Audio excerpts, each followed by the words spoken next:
Thank you very much. Thanks to all the organizations and foundations that have supported this research and the National Press Club. It's a great honor to be asked to present in this sponsored event. The last time I was here in DC, I was presenting on graduation rates and racial disparities before the National Academy of Education and the National Research Council. And one of the things that I was testifying to them about was the connection between the high use of suspensions and the racial disparities in suspensions for minor offenses, and how that's a leading indicator, we know from research, to dropping out and future incarceration. And their recommendations around graduation rates also now address the need to look at suspension data. And so there is a sort of growing consensus among researchers, because we know quite clearly now from the National Council of State Governments report, studies from Johns Hopkins University and others, that one of the leading indicators of whether students are going to drop out or wind up incarcerated is whether they were suspended when they were in middle school or in high school.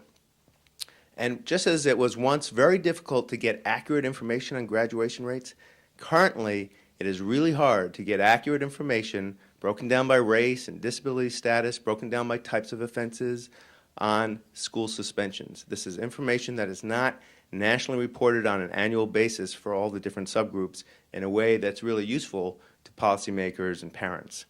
So we know about the connection. We know that now it's not just about a safety issue. Really, it's a question of the academic health of our middle schools and high schools, whether they're suspending huge numbers of students, especially for minor offenses. So with that knowledge, one of the things that I had done previously to this report is looked at middle school suspension rates and used the OCR data in a sort of more advanced form to break it down by middle schools, and found out that, at least in the 2006 data, over 28% of black males were suspended out of school at least one time, and these are very conservative estimates. So when you look at this data down at the state and district level, the numbers get higher and higher and higher. So we were finding many middle schools in many urban districts where more than 50% of black males, black females, different subgroups were being suspended out of school at least one time. It's a tremendous loss of instructional time. The racial disparities broken down by race with disability are quite pronounced, and this is another area where there is some state-level reporting, but not a lot of information available to the public. But we were able, from another source, from Office for Special Education Programs, collects data here, and found that in some states, statewide, over a third of the black children with disabilities were being suspended out of school at least one time, and less than 7% of the white students with disabilities. So huge disparities. These are the children that really need to have behavioral assessments and behavioral improvement plans in place. These are the children where we need to make, especially because they have a disability, extra efforts to make sure that they're staying in school. And obviously from that kind of data, that's not happening. So this is really important. When we do, the rare times where we are able to glimpse the data further broken down by things like first-time offense, because people say, well, aren't the black students just misbehaving more? And we're seeing real clear evidence that there's bias, racial bias, disability bias, all kinds of bias that are maybe affecting these rates. So when you are able to get data on first-time offenses for some of these minor offense categories, for example, cell phone use. In North Carolina, we had data there. For the first-time offense, for just having a cell phone, 32% of the black students were suspended out of school, only 14.5% of the white students. For something like display of public affection, almost 43% of the black students suspended out of school. The first time this happened, only 14%, almost 15% of the white students. So these tremendous racial disparities, when we're looking at first-time offenders for minor offenses, are just, they're shocking. Unfortunately, we're not getting this information on a regular basis, and this is where I think the press can really play an important role. All of you who are members of the journalistic corps need to ask schools and school districts for this information.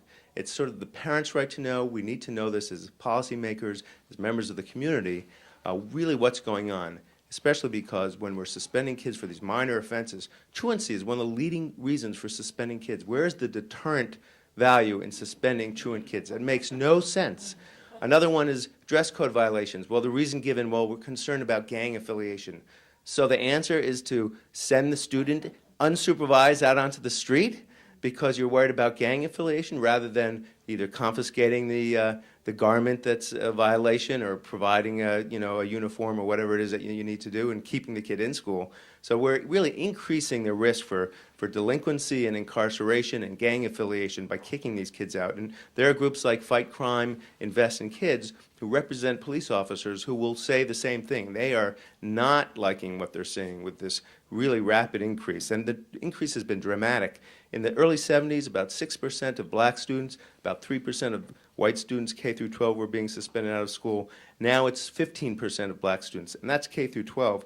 About 5% of white students. So it's gone up for all students, but the racial disparities are tremendous. So this is really not, we have to kick out the bad kids so the good kids can learn. That's a myth. That's sort of Joe Clark, and that didn't work. It didn't work in Pennsylvania, and the school he taught at. It does not work. In fact, the research shows that when principals who have clear expectations and enforce rules strictly, but have a mission of keeping kids in school, so their first response is not to suspend out of school, but to take some disciplinary action in school, those kinds of schools have higher test scores and lower suspension rates than similar, when you control for demographics, all the things you can control for, compared to similar principals, but who blame the parents, blame the students, think that you have to punish, first time you're out, you have to be really strict in a way that is pushing kids out of school. Those schools have lower test scores. So that's based on studies of statewide studies in Indiana, as well as supported by more recent studies of Texas, where they did longitudinal study of all the students in middle schools in Texas for over 6 years. They tracked these students and saw what happened. And in fact, most of them, the majority of students in Texas, were suspended or had a disciplinary removal from a classroom between grades 7 and 12. So it's really, what people don't realize, they hear kids being suspended, they think, oh, they punched a teacher, or they brought a gun to school. In fact, most of the kinds of offenses we're talking about are these minor violations, and all the research will support that. When you break it down by why are kids being suspended, we're seeing it's predominantly minor infractions that don't require law enforcement. Kids haven't violated a crime, there's no violence involved, no illegal drugs or guns or anything like that. So basically, this is a myth busted. The idea we have to kick out the bad kids so the good kids can learn. That is a myth busted. The research supports that this is an educationally unsound policy and practice. Another thing is that the research also says that there's a lot to replace this with. There are school-wide positive behavioral interventions and supports. There's training for classroom teachers. Afterwards, I can tell you more about my own experience. I taught for 10 years. The first year, I wasn't suspending kids, but I was sending them to the principal's office. I had a wise principal. She didn't suspend them, thank God. But anyhow, I'll get into more of that if you'd like. The idea that you're going to deter future misbehavior, not only are there issues, like I mentioned, around truancy, but other studies that show when kids who are suspended once early in middle school, that's the leading indicator they'll be suspended again in 7th grade and 8th grade. And these schools where they are suspending a lot of kids, what we're seeing is it grows from 6th grade. The numbers practically double by 9th grade. So in other words, the peers, these are data looking at one kid suspended one time. So kids who are repeatedly suspended aren't reflected. So we're seeing that the numbers of children that are suspended are increasing, not decreasing. So the idea that we're going to scare them straight and get them all to behave, it's not working. It's not working as a deterrent. So it's not hitting the mark. There's no research whatsoever really to support this kind of overuse of suspension or get tough on kids kind of policy. So we have this unjustifiable policy. It has a dramatic disparate impact on youths of color.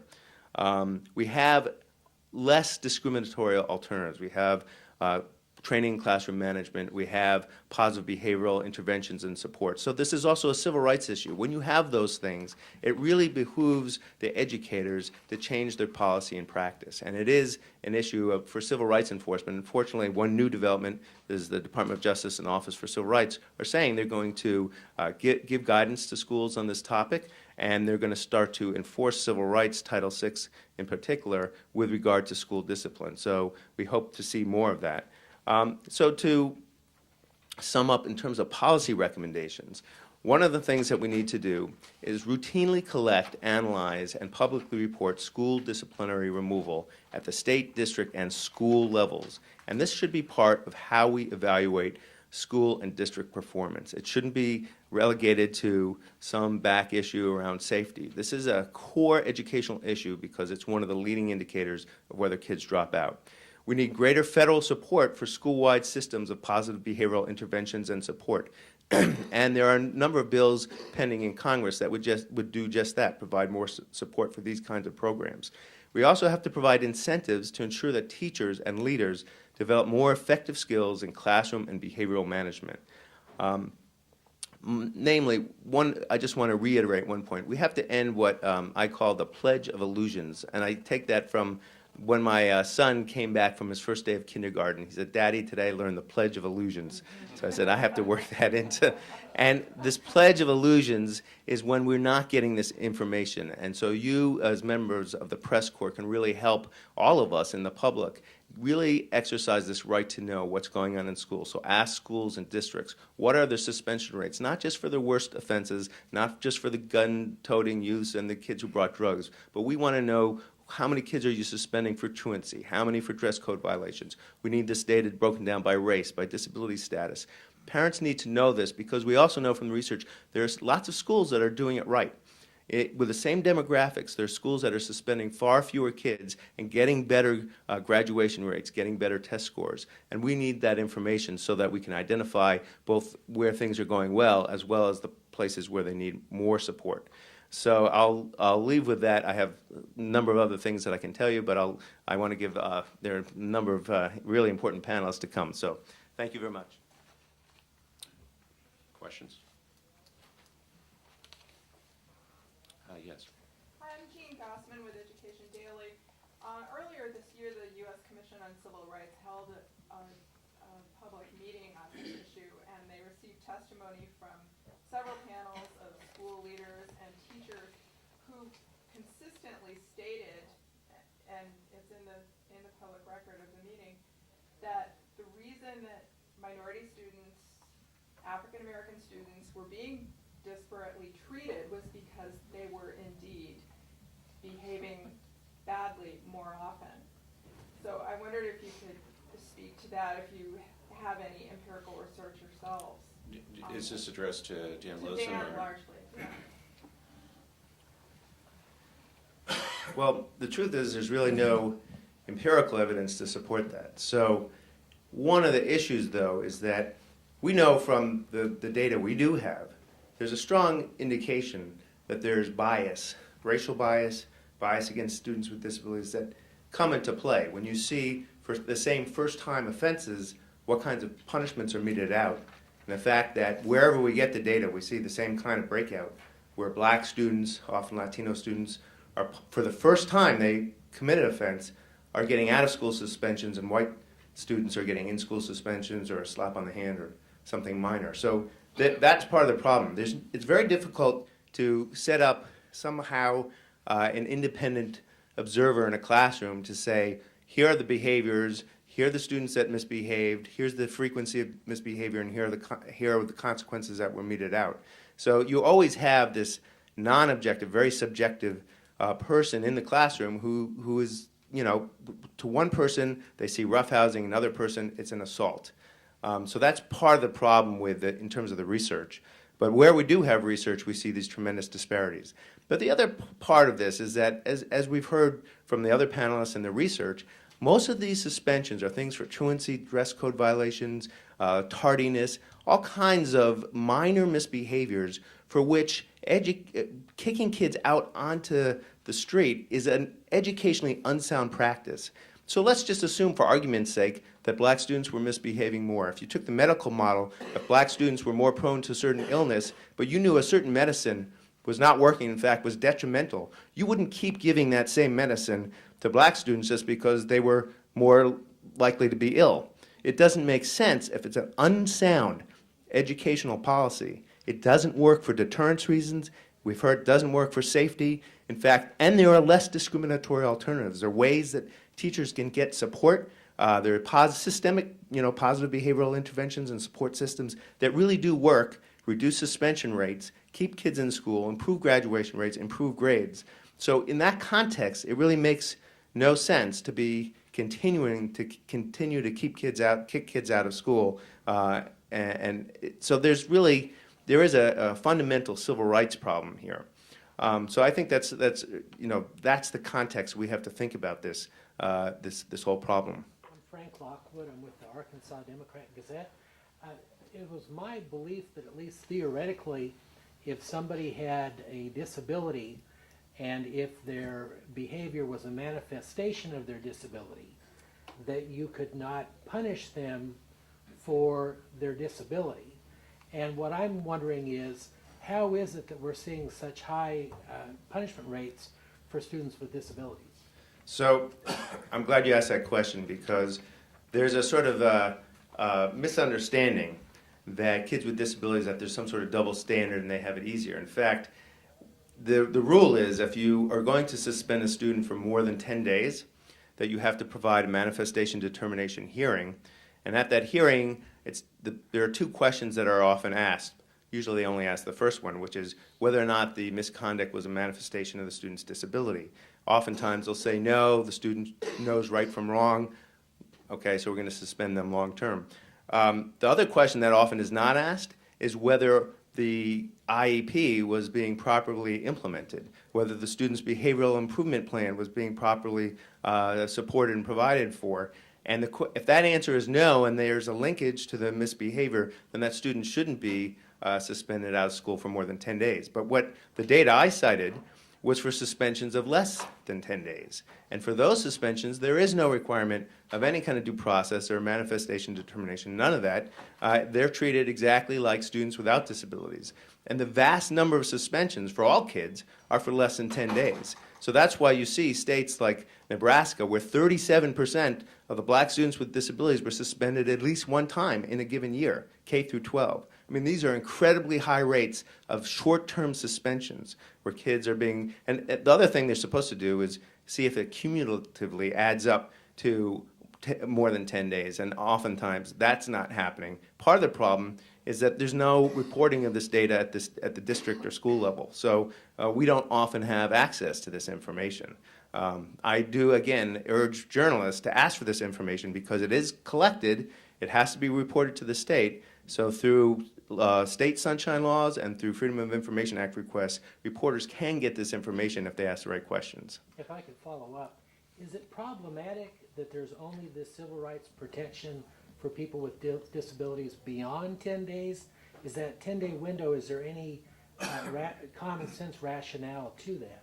Well, the common sense rationale really should be that all kids would have some sort of due process, because we know the harmful effects of suspending a kid for one day, and for lengthier periods of time it's even greater. And what the law also requires for kids with disabilities is if you're going to suspend them for more than 10 days, that's considered a change of their educational placement, and they are required to provide those students with an education. And what we're hearing from both the superintendent and from Judge Teskey is that all kids, when they're going to be out of school for disciplinary reasons, should be provided with an education in an alternative setting.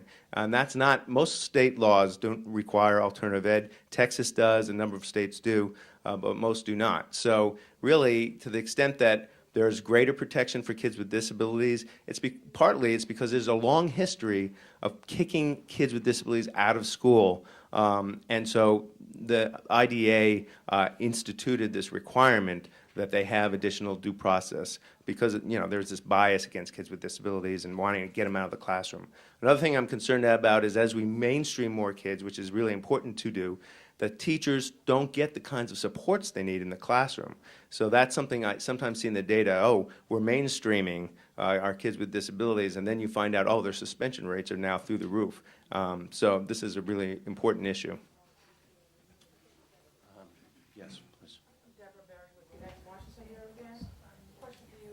You mentioned that over 28% of black males are suspended in middle school at least once. How does it compare to whites?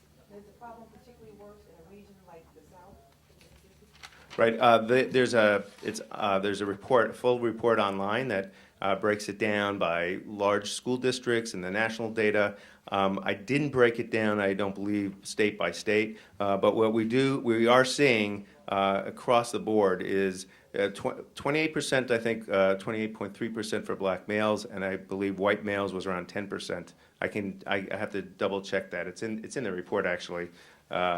So forgive me if I misquoted my own study. It's on the fact sheet as well. But this also points out the need to look at race and gender together, because we're also seeing a rise when we looked at the middle school suspension rates. The group that was increasing, getting higher rates of suspension between, I think we looked at 4 years apart at 18 school districts, was black females.